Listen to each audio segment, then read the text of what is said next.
Qui n'a pas été émerveillé un jour par la magie d'un numéro de cirque traditionnel avec des dompteurs de tigres, de chevaux? À Noël, les cirques Bouglione, Piste aux étoiles, Grus ont accueilli en quelques semaines à Montpellier des dizaines de milliers de personnes. Pourtant, le débat fait rage sur la toile. Une dizaine d'associations de défense des animaux montent au créneau pour les interdire. Ce sont les animalistes. Voici René et Marie-Josée, les Brigitte Bardot de Villeneuve-les-Avignon, ville où les cirques sont interdits. Elles dénoncent la domination de l'homme sur l'animal sauvage. Un animal sauvage n'est pas à sa place dans un cirque.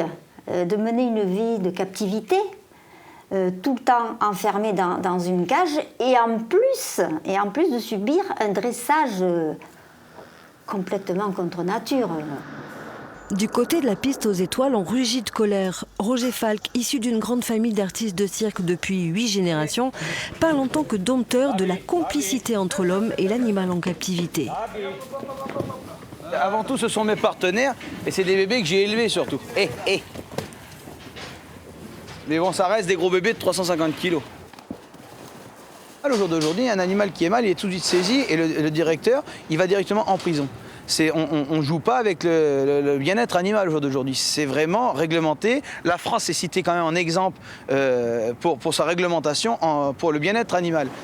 À l'appel des associations sur les réseaux sociaux, des collectifs de bénévoles s'organisent spontanément et deviennent en une journée militants des droits des animaux dès lors qu'un cirque s'installe sur une commune comme ici, à Montpellier.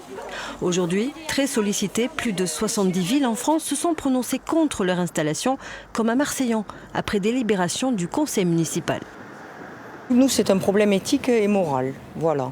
Nous estimons que la détention dans les cirques, comme je vous l'ai dit précédemment, est absolument pas en accord avec tous les articles, avec le code rural qui exige que tous ces animaux aient un espace vital, de la place, et le caractère itinérant des cirques ne rentre absolument pas dans ce cadre-là.